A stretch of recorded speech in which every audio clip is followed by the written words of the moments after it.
kindergartners, this is Mrs Acfalle here. Today I'm going to teach you how to make paper with my friendly helper, Delphina.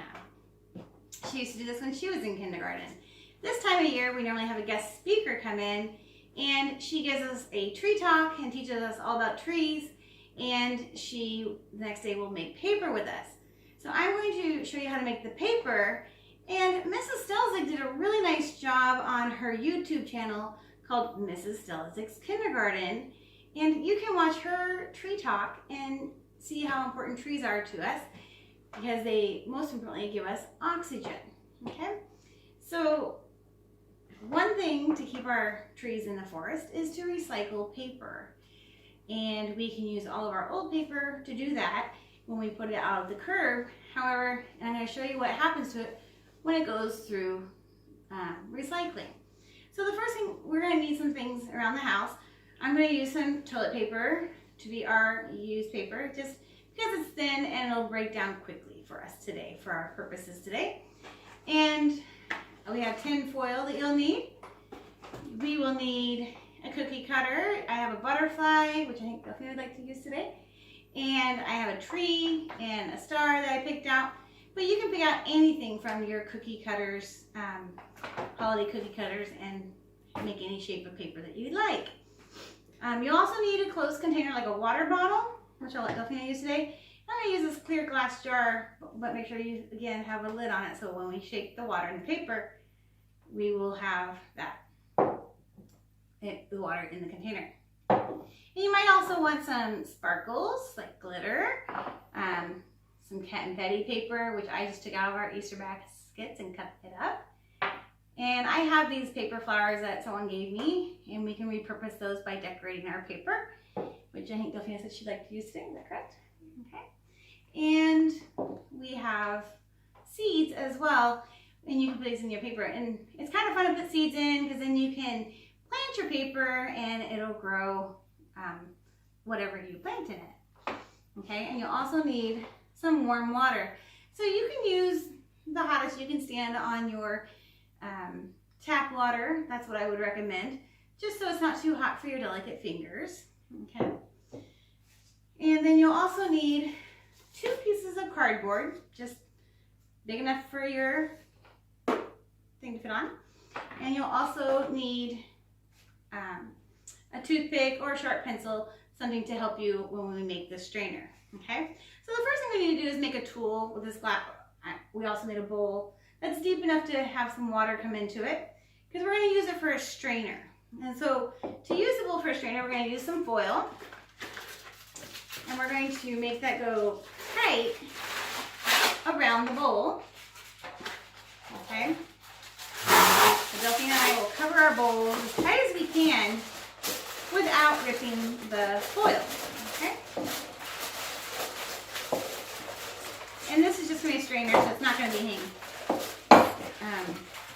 that we're going to use later, other than to hold our paper.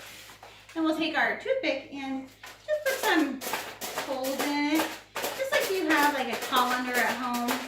You want the holes close enough and small enough where they won't make one big hole and have your paper that you're making fall through.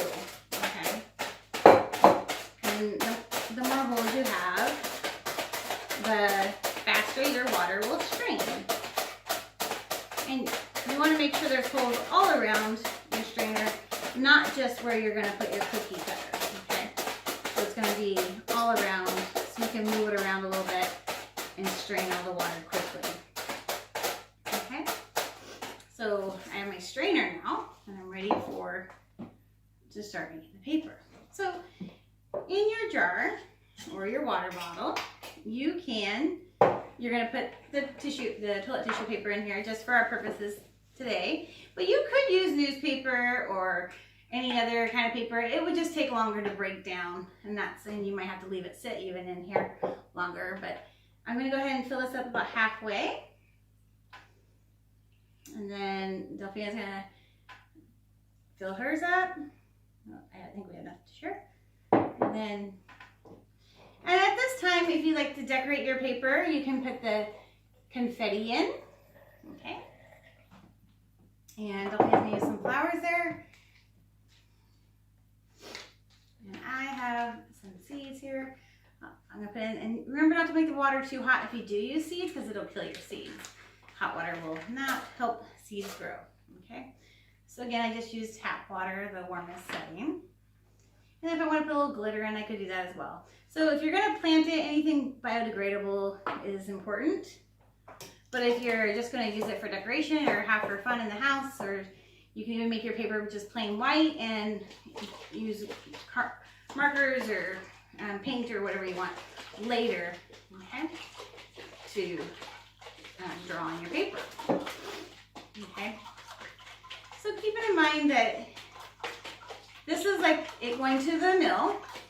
So when the paper leaves your curb, it goes to the mill, and it gets shredded and it gets mixed up, and they put it in really hot water to speed up the process there, and they make this slurry, and they just keep shaking it up and keep stirring it until it gets down to something we call pulp, okay?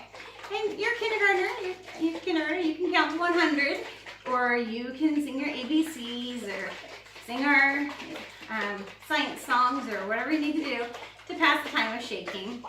It's just kind of fun to shake, and kindergartners like this part a lot, so they tend to overshake sometimes. That's okay, it won't hurt it. And then you'll see here, like, I'm starting to get like this pulpy stuff. This is what we call the pulp. Once you start seeing this on your container, you will, it's ready to put into your cookie cutter, okay? So shaking it hard and shaking it fast, count to 100, whatever you need to do to pass the time. We're gonna open it up, and we're gonna gently pour this into our shape. I'm making a tree since Earth Day is coming up next week on April 22nd. And I'm going to go ahead and just gently push that into the tree to make my shape. I want to make sure I get into those edges, the corners, otherwise I might lose my shape, okay?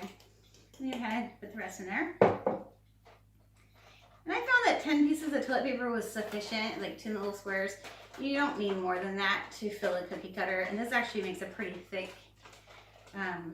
piece of paper, which is nice for the kids too. They can really see how it works. So right now we're just pushing into our corners here to make our shape so that we don't lose our shape when we take the cookie cutter off. Okay. Okay. And while that's draining, we can put some foil on one of our pieces of cardboard, and that's going to help us keep it from sticking to the cardboard before we press it. Okay, so we'll go ahead and just take one piece of cardboard here and wrap it up in my foil. If I use too much foil here, but you can use less, it's fine. Okay. Just enough to cover the top. Okay. And finish pushing the corners. You give it a little swirl to help the water go on the outside. If too much pulp came out on the other side, you can gently pull it aside just like you would do dough on a cookie cutter. Okay. I'm going to gently lift this up now. And you can see that I have a nice tree here. But now I'm going to gently lift my strainer off my bowl. I put my hand underneath my piece, just gently, keep it gentle if you want to crush it. And then I'm going to take my foil cardboard paper and push onto there, and I'm going to gently turn it over, okay? And before I try and remove my strainer, I'm going to use the other piece of cardboard, and I'm going to move it up to a vertical position now, to right over my bowl, and I'm going to press my paper. And this is what happens at the mill. They shred it, they mix it into the hot water slurry, and they make the pulp, and then they press it in these large machines to get it ready to be cleaned and to be made into new things. Things that we get from our recycled paper is other paper. We can get books. Recycled paper might be made into magazines or egg cartons or paper plates or more paper towels or napkins. So when you see that it's been recycled, you know that you're doing good things for the environment and for our trees, okay? After pressing that, and just make sure you're only pressing this and that you don't slide the cardboard, because if you do slide the cardboard, you'll lose your shape. So you don't want that to happen. And now I can gently just peel back the strainer, because you don't want the strainer to be on your paper anymore, just because when it dries, if it dries with the strainer, it will get caught in the holes and pull your paper apart when you try to dry it later. I'm just going to put this on the other side here so you can see it a little bit better. And I have my tree, and you can see that I put you can't really see my seeds. I did put some sunflower seeds in there, but you can have whatever seeds you have around the house if you want to do that. And you can see maybe my blue and pink. And then Delphina has a butterfly that she put the flowers in, and they're a little bit more pronounced than my shredded paper. But whatever you have around the house to put into your paper to decorate would be great. And now we're gonna wait a few days for it to dry. You can put it in a window, maybe with the sun, and it'll dry faster, and then you'll have your paper. Thank you for watching, and I hope you enjoy making your paper.